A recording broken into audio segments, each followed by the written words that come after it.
Hello दोस्तों, मैं हेमंत कुमार एक बार फिर से आपका स्वागत करता हूं आपके अपने स्टडी 147 के यूट्यूब प्लेटफॉर्म पे। दोस्तों, मैंने पीछे 2-3 दिन पहले एक वीडियो अपलोड किया था जिसमें मैंने आपको ये समझाया था और बताया था कि जल्द ही एएलपी टेक्नीशियन की वैकेंसी आने वाली है। मतलब कि मई जून के आसपास आपको नोटिफिकेशन देखने को मिल जाएगा। उसी जैसे मैंने वीडियो अपलोड किया, परसों शायद मैंने वो वीडियो डाला था, और आज सुबह जैसे ही मैंने न्यूज़पेपर खोला तो मुझे एक नई खबर और अच्छी मिल गई। और खबर क्या मिली मेरे प्यारे दोस्तों, बहुत बड़ी खबर है। और ये मान लो कि जो मेरा पिछला वीडियो था उसके थ्रू आपको एक और सपोर्टिव न्यूज़ मिल रही है, जो स्पेशली रेलवे एएलपी टेक्नीशियन या फिर आरपीएफ जेई की तैयारी कर रहे हैं वो लोग। खबर ये है दोस्तों, दो खबर इसमें सबसे अच्छी लगी है। नंबर 1, रेलवे में 5 साल में 1.76 लाख से अधिक भर्ती। मतलब कि 5 साल में कितने लाख लोगों की भर्ती हो चुकी है? यहां पर रेलवे में 1.76 लाख लोगों की भर्ती हो चुकी है। दूसरी बात मैं आपको बता दूं,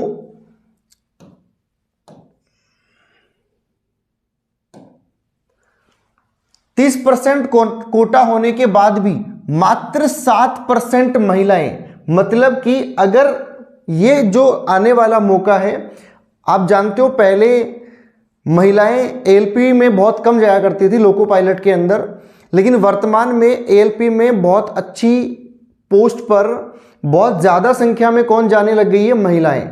हाँ, पिछली वैकेंसी में ये संख्या कम थी, लेकिन आने वाली वैकेंसी में ये स्पेशली गर्ल्स के लिए बता रहा हूँ, बहुत अच्छा मौका है। उनकी पोस्टें खाली रहती हैं। तो अब सोचो कि 30% कोटा है फीमेल्स का, लेकिन 7% ही भरा जाता है। मेरे कहने का मतलब है, अगर एएलपी टेक्नीशियन में 100 सीटें महिलाओं के लिए रिजर्व होती हैं, उनमें से 30 सीटें ही भरी जा रही है, बाकी 70 सीटें तो गर्ल्स के लिए फ्री पड़ी हैं। 70 सीट्स तो किसके लिए खाली पड़ी हैं? गर्ल्स के लिए। तो ये बहुत अच्छा मौका है गर्ल्स के लिए जिन्होंने आईटीआई, डिप्लोमा या फिर बीटेक कर रखी है या 12th साइंस से है, उनके लिए भी बहुत अच्छा चांस है। दूसरी बात, 5 सालों में हर भर्ती में पुरुषों से पीछे रही महिलाएं। देख लो अब कहां क्या कंडीशन है। डाटा क्या कह रहा है? 18-19 के अंदर 5707 पुरुष भर्ती हुए थे, उनमें से महिलाओं की संख्या कितनी थी? केवल 786। अब तक टोटल बात करें 20,800 2022-23 के अंदर 889 पद पुरुषों के थे, जिनमें से महिलाओं के पद कितने थे? 1611। ठीक है। एक बात और, महिलाओं के लिए यानी कि गर्ल्स के लिए एक तो क्या होता है, जैसे ही एग्जाम दिया बॉयज को तो कुछ परसेंटेज फीस वापस मिलती है, लेकिन गर्ल्स को क्या होता है, पूरी की पूरी ही रिफंड हो जाती है। दूसरी बात, तलाकशुदा हो या फिर वो डाइवोर्स्ड हो तो उनको भी पूरी फीस वापस मिल जाती है, और उनको एज लिमिट के अंदर भी छूट मिल जाती है। तीसरी बात, फिजिकल जो प्रोसेस होता है यानी कि फिजिकल टेस्ट होता है, उसमें भी फीमेल्स को कुछ स्पेशल छूट दी गई है। और आरपीएफ में सी कैटेगरी के अंदर 10% छूट का प्रावधान है फीमेल्स को। ये तो थी फीमेल्स यानी कि गर्ल्स की बात। अब बात करते हैं ओवरऑल आने वाली वैकेंसी के बारे में। ठीक है, वैकेंसी क्या कहती है? जैसा कि कई वीडियो भी पहले आ चुके हैं और सब में मैंने बार बार ये बताया कि बहुत सारी पोस्टें खाली पड़ी हैं और भरने ही वाली है। भरने ही वाली का सबसे मुख्य रीजन क्या है दोस्तों? मेन रीजन है आपके सामने इलेक्शन। क्या है? यानी कि जो चुनाव आ रहे हैं, ये चुनाव ही आपको नौकरी लगवाएंगे, ये चुनाव ही आपको नौकरी दिलवाएंगे, और ये चुनाव ही नई नोटिफिकेशन लेकर के आएंगे। बाकी आप जानते हो सरकार तो कुछ कर नहीं रही है, नेता लोग हो चाहे कोई और हो, सभी अपना अपना काम चला रहे हैं। तो रेलवे में 3 लाख से अधिक पद खाली है अभी भी। दोस्तों, खुद रेलवे डिपार्टमेंट से जुड़ा हुआ हूं, इसलिए बता रहा हूं कि कितना क्राइसिस चल रहा है पोस्ट का, कितना क्राइसिस चल रहा है मैन पावर का। एएलपी टेक्नीशियन हो, चाहे आरपीएफ हो, चाहे जेई हो, सभी का बहुत भारी क्राइसिस चल रहा है सभी डिपार्टमेंट्स के अंदर। रेलवे में 3,15,000 से अधिक पद खाली पड़े हैं। इनमें से राजपत्रित अधिकारी यानी कि जो ऑफिसर्स कैटेगरी होती है, उसके लगभग 2885 पद तो खाली पड़े हैं किसके, ऑफिसर कैटेगरी के।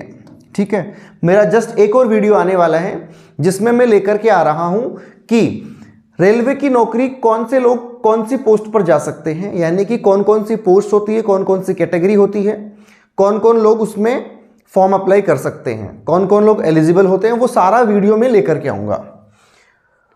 और क्या बता रहा है, 3,12,895 अराजपत्रित पद है, मतलब कि जो जनरल, इसमें सारा आ गया 3,12,000 के लगभग, या 13,000 ही मान लो,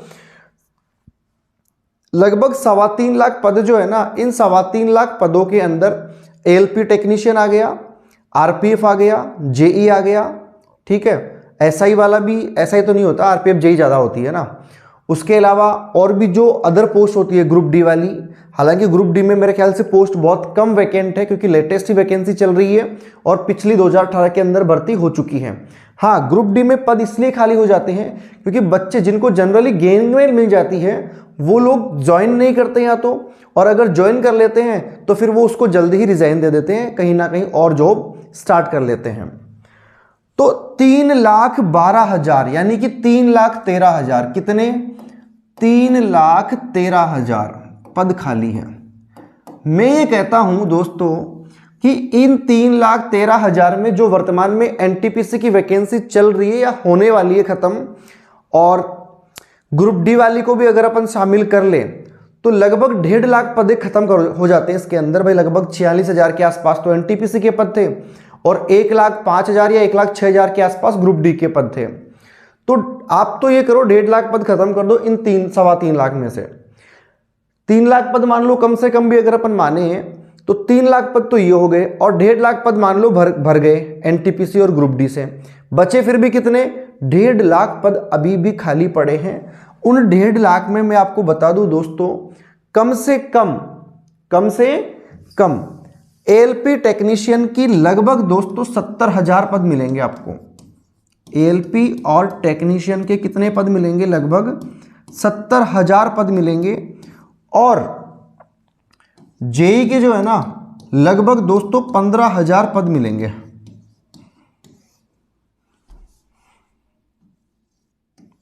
कितने पद मिलेंगे, 15,000 पद आपको जेई के देखने को मिलेंगे। तो दोस्तों ये थी आज की खबर।